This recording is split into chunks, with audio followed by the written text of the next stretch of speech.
Só alegria, beleza pura, aqui Luiz Nazi mais uma vez para falar sobre um vídeo de história aí, né? Que eu gostei de brincar dessa coisa, de fazer vídeos de história. Tá, só ajeitar aqui que tá um pouco difícil. E é isso. Então vamos falar um pouco mais sobre independência, né? Eu fiz um último vídeo lá que falava sobre a questão do iluminismo, né? Direitos humanos aí. Foi bem bacana a discussão aí. Se você quiser também, você pode conferir atrás, vai estar aqui o link para você acompanhar este vídeo. Olha que bonito. E ser muito feliz. Aí você pode entrar lá, deixar sua opinião, desde que seja uma opinião moderada, sem base no ódio, né? Porque os comentários são moderados, então obviamente não vou deixar passar nada que seja agressivo. Certo? E dessa vez, para continuar essa pegada do iluminismo aí, pera que tô ajeitando aqui, tá vendo? Que é profissionalismo, é tudo feito na hora. E aproveitar aí a pegada forte dessa ideia do iluminismo, né, cara? Nesse segundo vídeo aqui eu gostaria de fazer aí uma menção à independência dos Estados Unidos, né, que foi um fenômeno aí que foi influenciado aí por ideias iluministas, e a gente vai ver aí por que esse fenômeno é tão importante, não só pela consolidação dos direitos humanos, como da república, né? Afinal de contas, os outros países que se formaram na América também foram repúblicas no modelo norte-americano, né? Com exceção do Brasil, porque o Brasil é espetacular, o Brasil é na contramão de tudo que acontece, né? Enquanto adotavam república, o Brasil preferiu monarquia. Mas é isso aí. Mas não se esqueça de deixar já o seu joinha, que se você deixar o seu joinha eu vou entender que você gostou. Se você odiou, achou escroto, deixa o seu joinha também, que eu também vou entender que você não gostou. Certo? Então o Luiz Nazi cada vez mais calvo. Que bonito, mas essa é coisa que acontece também. Então vamos lá. É importante você entender que antes dos Estados Unidos ser esse monstro que ele é hoje, na época da independência, ele era somente aquela faixa do Oceano Atlântico. Pacífico Atlântico, isso mesmo, né? Que é aquela faixa ali que eram 13 colônias, que era feito por peregrinos, né? Refugiados, pessoas que fugiram da Inglaterra para constituir aí um novo lar aí na América do Norte. E por isso eles formaram os Estados Unidos. Então são 13 colônias. Não sei se você reparou, mas a bandeira americana tem aquelas 13 faixas que alternam entre vermelho e branco. Cada uma dessa faixa representa aí uma colônia fundadora dos Estados Unidos, né? E tem as 13 colônias lá que eu vou falar para você, não sei se interessa muito, mas o meu sotaque americano ou britânico, o meu sotaque britânico é muito espetacular, né? Porque você tem lá New Hampshire, Massachusetts, Rhode Island, olha que bonito, Connecticut, Nova York, New Jersey, Pensilvânia, Delaware, que bonito. Essas são as regiões aí consideradas aí norte e centro, né? E a gente separa assim porque você vai ver que vai existir um desentendimento entre as colônias do norte e do sul que vai gerar aí a Guerra Civil Americana aí já do século XIX, né? Independência dos Estados Unidos, a gente está falando do século XVIII, um século antes. Nas colônias do sul, que eram colônias que trabalhavam aí, que eram escravistas, né, que trabalhava com a produção de algodão, tabaco, vendia até mesmo para a Inglaterra, utilizava mão de obra escrava negra. O norte já era mais voltado para uma produção, para um consumo interno, né, mais voltado ali para uma colonização de povoamento. Opa, peraí que... Pancito apareceu aqui. Pancito, você não pode aparecer hoje, Pancito. Vai lá. Depois você volta a brincar. Vai brincar. Então as colônias do norte, elas estabeleciam ali um modelo voltado para o comércio, voltado ali para o mercado interno, baseado na mão de obra livre. Então o norte aí, a gente pode considerar ele um pouco mais progressista. Tanto é que é o norte dos Estados Unidos que vai dar o pontapé inicial da industrialização aí, e por aí vai. E o sul é extremamente conservador. Que colônias que você tinha no sul? Você tinha Maryland, Virgínia, Carolina do Norte, Carolina do Sul, que bonito, e Georgia.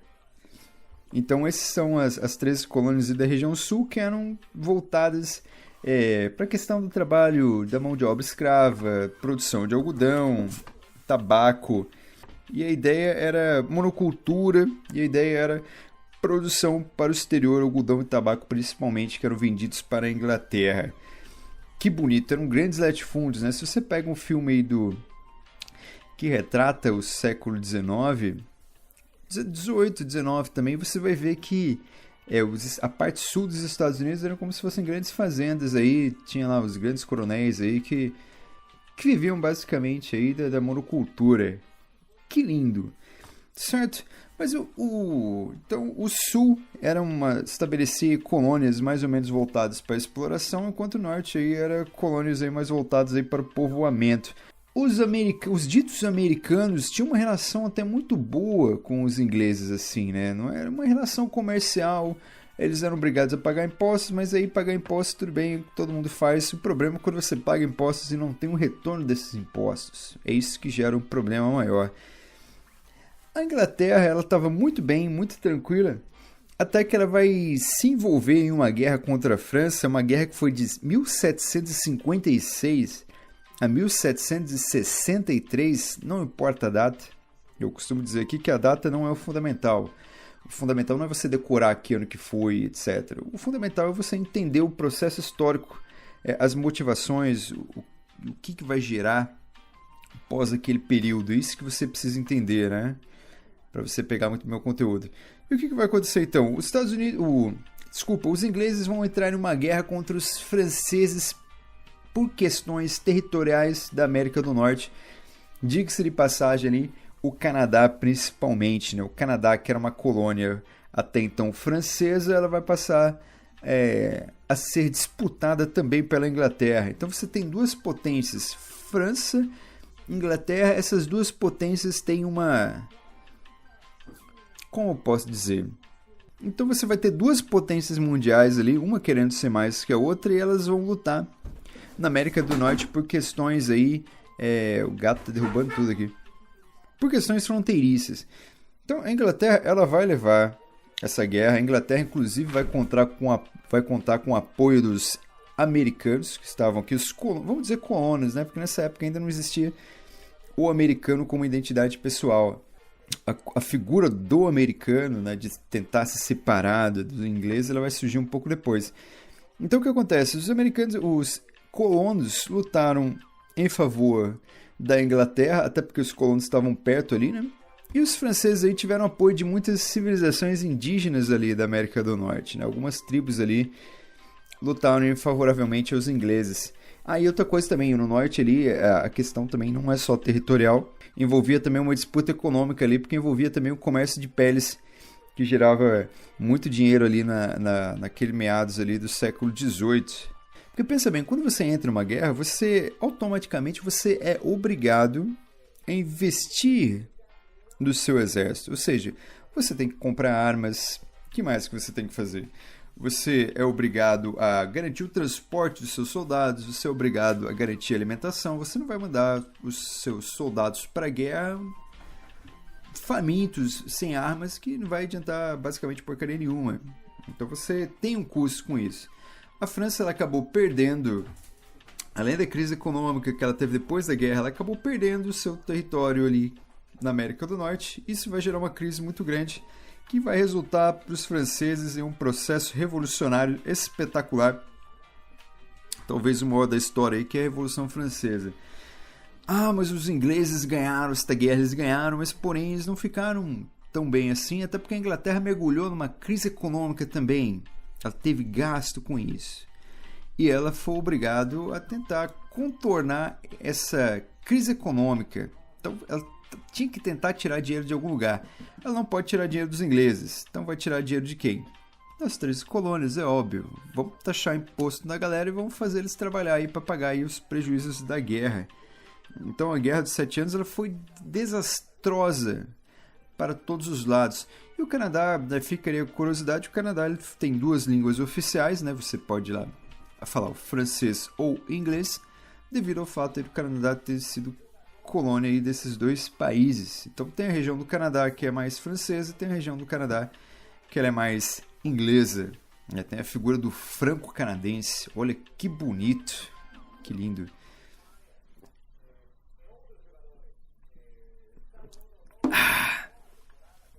Certo. Então o que vai acontecer? A Inglaterra, para restabelecer a sua economia, ela vai aprovar uma série de leis, diga-se de passagem, impostos aí que vão interferir diretamente na economia dos americanos. Por exemplo, a Inglaterra vai chegar lá e vai taxar a lei do chá, que é chamada Tea Act. Olha que bonito, né? Essa lei do chá que é o quê? O monopólio comercial do chá passa a ser exclusivo das companhias inglesas, né? Então, o americano, o colono, que até certo ponto tinha uma liberdade comercial, em que ele podia comprar as coisas, ele vai poder comprar o chá somente agora da empresa que é ligada aos britânicos. Então é uma maneira de garantir o dinheiro para a Inglaterra, né? Ah, mas, pô, tudo isso por causa de um chá. Pessoal, é uma tradição cultural, né? O colono que estava aqui na América do Norte, ele tinha essa ideia de que ele ainda era inglês. Então ele tinha aquela tradição de tomar o seu chazinho das 5, né? Aquele chazinho gostosinho, né? De fofocar tomando chazinho e o raio que o parto. Então os ingleses que estavam aqui, os colonos, também tinham essa tradição de tomar o seu chá. O que é muito válido, né? Não tem problema nenhum. A Inglaterra também vai taxar a famosa lei do selo. E essa lei do selo significa que todos os produtos manufaturados que circulavam entre as colônias, que elas produziam, vendiam, compravam, tinha que ter o selo real. E para ter o selo real você tinha que pagar um certo valor, senão você era proibido de comercializar os seus produtos dentro ali das 13 colônias. Ah, mas se meu produto não tivesse o selo da rainha, pô, se não tivesse o selo real, simplesmente a sua mercadoria poderia ser confiscada, você provavelmente ia tomar uns 3 tapas na cara e ia perder tudo e ficar chupando o dedo, né? Você ia sofrer com o famoso rapa, né? Você poderia ter as suas mercadorias aí confiscadas. Olha que bonito, né? Vai vir também a lei do açúcar. Olha, Sugar Act. Olha que bonito, né? E Sugar Act, os colonos aí eram obrigados a comprar açúcar somente que provinham aí das companhias inglesas. Então, o que foi? Essas leis aí, a Inglaterra ela deu um jeito de pegar essas leis e transformar, fazer com que os colonos, que até então tinham uma certa liberdade econômica, comprassem somente coisas que a Inglaterra vendesse. Aí vai entrar a questão do monopólio e entra também a questão da oferta e da procura. Se você tem uma oferta enorme de chá, o preço do chá vai estar lá embaixo porque você vai comprar chá de várias marcas, não importa. A partir do momento que você deixa só uma empresa de chá naquele local, o valor do chá vai subir, então você vai acabar pagando mais caro nas coisas. Os impostos aí do selo também deixavam os produtos mais caros. Isso tudo vai gerar uma revolta muito grande dos colonos, né? Que eles vão ficar, pô, peraí, isso está virando uma palhaçada e vamos manifestar. Tinha até o lema lá que no taxation without representation. Olha que lindo, que seria sem as taxações, sem representação. O que os colonos queriam com isso? Porque o parlamento inglês ele era composto somente por ingleses, não tinha um representante lá das 13 colônias. Então os colonos exigiam que tivesse ali representantes no parlamento, porque teoricamente o representante no parlamento ia representar o interesse dos colonos e ia proibir a elaboração de leis que pudessem explorar as 13 colônias, né? Então os colonos eles se sentiam que essas leis não eram justas porque você não tinha alguém lá para representar a vontade deles. Olha que lindo. É legal. Então eles faziam marchinha, faziam festinha. Obviamente a Inglaterra, os soldados, as casacas vermelhas, quando eles pegavam essas manifestações, meu amigo, era tiro para todo lado, porrada rasteira, tapa na cara, chute com distorção de joelho e por aí vai. Então eram todas as manifestações aí que eram repreendidas através da violência. E a gente sabe que a violência não é a melhor maneira, porque a violência ela acaba incitando ainda mais o ódio naquela população local. Que lindo, né? Já que os manifestantes estavam extremamente emputecidos, porque além de viver naquela sociedade injusta e ainda apanhavam, eles elaboraram aí a famosa Festa do Chá de Boston. Lembrando que Boston era o principal porto aí das 13 colônias por onde entravam e saíam todas as mercadorias. Ou seja, por ali onde circulava o dinheiro. Então eles pegaram todo o carregamento de chá. Primeiro que eles foram travestidos de índios. Então você tinha lá uma série, até um episódio meio estranho, né? Porque você tinha uma série de pessoas brancas que se disfarçaram de índios, pegaram um carregamento lá que tinha do chás e jogou tudo na água e falou chupa Inglaterra, né? Eles deixaram pichado na parede lá, chupa Inglaterra, a rainha não manda aqui e por aí vai. Na verdade não era a rainha, na verdade o rei naquela época era o George III, se não estiver enganado. Né? E isso fez com que o comércio inglês tomasse um prejuízo muito grande, e aí então a Inglaterra praticou aí as famosas leis intoleráveis. Então ela bateu o pé e falou: o porto está fechado até que pague um prejuízo aí causado aos comerciantes ingleses. Olha que bonito, né? Porque a Inglaterra, obviamente, não é. Se tem alguma coisa que o inglês não é, é burro. Ele pode ser mau caráter, canalha. Tô falando do inglês do século XVIII, viu, gente? O colonizador. Não tô falando desse inglês aí que mora perto da sua casa, não, que não tem nada a ver com isso. Lembrando que culpa genética não existe. O inglês do século XVIII, canalha explorador, ele não era burro, então ele percebeu, obviamente, que isso era uma jogada dos colonos. Então, elaborou essas leis intoleráveis. Então, fechou o Porto de Boston até que toda aquela dívida fosse paga. E teve também a lei do aquartelamento. O que significa isso? Os colonos eram obrigados a receber os soldados ingleses em sua casa, dar alimentação para eles, dar banho para ele e dar comidinha para ele, por aí vai. Até mesmo, em alguns casos, comprar munição para os soldados ingleses. Opa, peraí, um cara vai entrar na minha casa e vai ficar lá? Sim. Essa fazia parte das leis intoleráveis. Era uma maneira da Inglaterra não gastar mais tanto dinheiro assim com o seu exército. Né? Ela estava transferindo o custo de manter um exército na colônia dos ingleses para os colonos. Olha que bonito, né? Ah, mas isso vai gerar mais revolta? É claro, meu amigo, não seja assim. É lógico que vai gerar mais revolta. Sempre gera. Que lindo. Em 1774, os colonos as lideranças ali dos colonos vão se reunir no primeiro Congresso Continental da Filadélfia. E nesse primeiro congresso tinha ali nomes muito importantes como George Washington, que vai ser o primeiro presidente americano, líder das tropas americanas aí na Guerra de Independência. Vai ter também lá o famoso Thomas Jefferson, vai ter Samuel Adams, vai ter Benjamin Franklin e uma porrada de outros americanos aí que são conhecidos como pais fundadores, né? Porque foram eles que acabaram idealizando a independência. Porém, nesse primeiro congresso de 77, a ideia não era pedir a independência logo de cara, né? Eles escreveram uma cartinha para o rei George, culpando o parlamento, falando: ô rei, o parlamento da Inglaterra é um parlamento que explora, é um parlamento canalha, então apelamos pela bondade da vossa excelência para que transforme essa situação aí em uma situação mais justa. Então eles escreveram uma cartinha para o rei, na verdade. Eles queriam, vamos dizer assim, eles queriam voltar ao status... Ai! Que remela me atacou. Na verdade, os colonos desse primeiro congresso aí queriam retornar à situação que era antes, né? Sem tantos impostos. Então não tinha uma ideia de exigir uma independência, né? Então, em 1776, você teve o segundo Congresso da Filadélfia, e esse segundo Congresso da Filadélfia já rolava a ideia da independência, né? Por quê?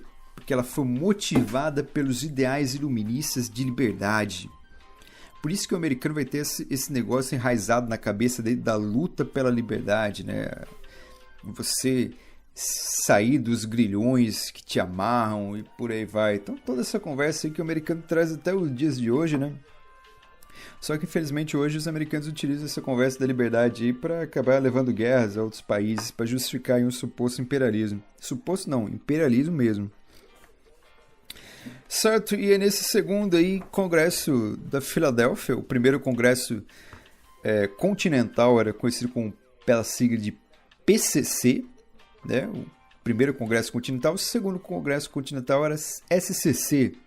E aí você tem o quê? Você tem o pedido. Thomas Jefferson escreve a Carta de Independência e escreve lá Bill of Rights, a Carta dos Direitos aí do cidadão, inspirado aí extremamente nos ideais iluministas que a gente já comentou aí no vídeo anterior. Então aí, Thomas Jefferson bateu na mesa e falou: agora é treta, vamos pra poada, é separação.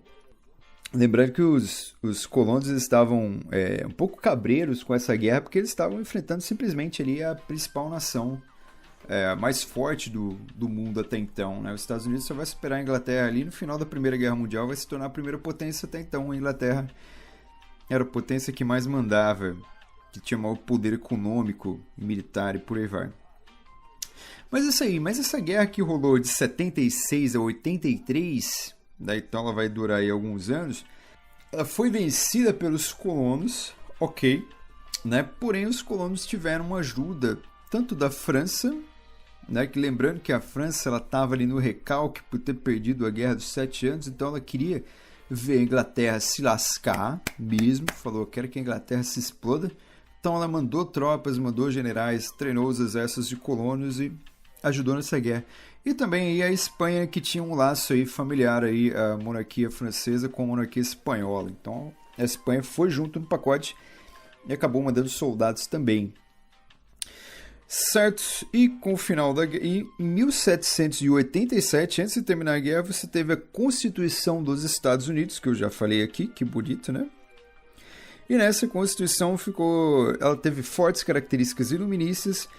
Ó, pensa bem, essa Constituição, ó, garantia de propriedade privada.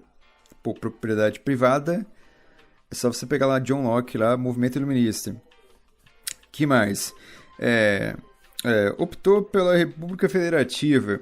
Aí vem aquela coisa de criar uma identidade mesmo americana, né? Pô, eles são monarquistas, monarquia tem tudo a ver com eles, aqui a gente não precisa de rei, vamos estabelecer uma república democrática. Então o americano ele cresce muito com essa ideia de democracia por causa disso, né? A democracia dos Estados Unidos vem desde o século XVIII. A democracia do Brasil a Constituição do Brasil mais decente que a gente teve ela é de 1988. Então, de 88 para cá são 30 e poucos anos. Do século XVIII para cá já são centenas de anos, né? Então, a tradição democrática nos Estados Unidos é muito maior do que no Brasil exatamente por causa disso. E no Brasil também tem aquela coisa da gente a todo momento sofrer com golpes políticos, né? Então, a gente não tem respeito democrático nenhum. É só viver em sociedade que você vai perceber isso, né? O que mais? Os Estados Unidos também nessa Constituição garantiu o direito das liberdades individuais. Olha, também outra característica iluminista fundamental, né? E também aqui a ideia lá da liberdade, a busca pela felicidade e por aí vai. Então os Estados Unidos montou aí uma república aí baseada aí no modelo iluminista, que acabou de servindo de exemplo aí para outros países da América, que até então a América Espanhola, né, que acabaram pedindo sua independência também. Perfeito.